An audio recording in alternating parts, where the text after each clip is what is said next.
I made a flirt pole this morning, which is 100% the best name for a dog toy ever. It's hilarious. So I thought my Hager here would really like this because he's really toy drivey. He really likes to follow things around and he gets to play chase with it. So I'm going to teach him how to use it. This is a great way to teach your dog how to drop, how to have some impulse control, and it's also a great way for me not to do a whole heck of a lot of work and still use some energy up. So what we're doing is we're just having him chase this ball around. Now I put a ball on it because a ball is what I had on hand. This toy took me 8 minutes to make. It's a 2-inch PVC pipe. Probably 1.5 inches or 1 inch would be easier to hang on to, but he's not pulling very hard, and if he's doing it right, he shouldn't be pulling very hard at all. And then I put a ball on the end, but if something was a little bit like fabric or something that flapped around, it might be a little bit more interesting for some dogs, but for him, the ball is fine. Here, release. So we're going to play with the flirt pole a little bit, and so what I'm asking him to do, because he doesn't know yet, is I'm asking him to sit before he plays with the toy, and then he gets a reward of being able to play with the toy. Hager? Yes, good. So we're gonna move it around on the ground. It's nice and bouncy and it's fun because it's running away from him, and we can raise it off the ground a little bit. He's a little slower than the toy, so he's not super quick at this. Good boy. And so I'm gonna make it a little easier for him to catch. Good, so he caught it, great. So I wanna put the pole down because I don't want him to play tug of war with it, because we're not playing tug with this toy. One, this rope that I have it on can't take it. Good boy. And two, we just don't want to establish that this is a tug game. This is a chase game, and it's a fun game, but we don't want him tugging on this. We want to reserve that for our tug toys. So, hey, yes, good boy. Over here. No, yes, good. Hi, Odin. Good, sit. Yes. So he gets a reward for sitting and being good. And then this is a little bit of impulse control stuff here because the ball is moving. He thinks he dropped a treat, so he's looking for it on the ground. Oh, he did. Over here, Odin. Come on, sit. Good.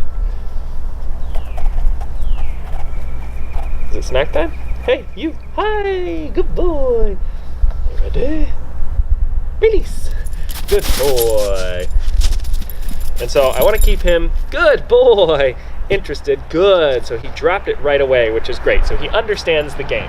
Not all dogs are going to drop this right away, especially if they get really hyped and they really like to play tug. They may think that this is a tug toy, which is why I'm putting it down. And if they really continue to play tug, I'm just gonna drop the toy altogether. They can parade it around the yard and they can pull it around the yard, but the fun part of this game should be playing with you. So we don't want to play tug. We put it down on the ground if they are tugging. If they continue to tug, just drop it and let them drag it around the yard. It's going to be fun for them, but it's not going to be as fun as playing this. And so we hopefully would be able to redirect their attention off of it so that they weren't thinking that the game is pull around the yard. We want them to think the game is chasing the toy. So I'm going to have him sit again. Yes, and reward immediately once his butt hits the ground, he gets to play the game.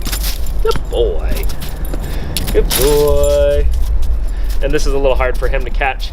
If it was a fabric or something that was a little bit longer, good job, then it might be easier to catch. So, pull down, we don't play tug, drop, good.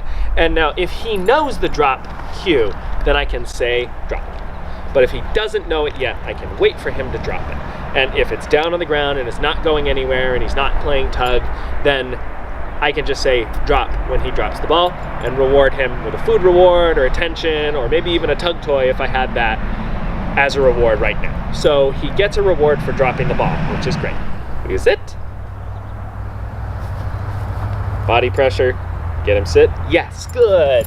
And so now he gets to play with the toy because he sat. Good job. Good boy. Almost got it. Almost got it. Almost. Good. Good boy. And now down. I almost dropped it. Good. He's having a little bit of success. He's having a little bit of like, yeah, I did it. He's chewing on the ball a little bit. Hager, drop. Good boy. And so he dropped and he gets a reward. Good job. So that's how you play with the flirt pole. A little bit anyway. just sort of an introductory thing. There is some problem solving stuff. Most of the time, I think it's gonna be that dogs are playing tug. They think it's a tug game, which is not a tug game, and we don't want to establish that. We never want to put pressure on it, pulling them towards us, because that is gonna be rewarding. They are gonna want to play tug, but we wanna make sure that they're not learning to play tug with this toy, because it probably can't handle it, and we don't want to be playing tug in this instance. We want the game to be chase around, but it's a great game to play if you have limited space in a smaller yard or something. And then it's a great way to feed breakfast too, is just you drop it, you get a handful of food, and then we play again. And so it's working some energy out while being engaged in play. And also it's the best name for a toy ever.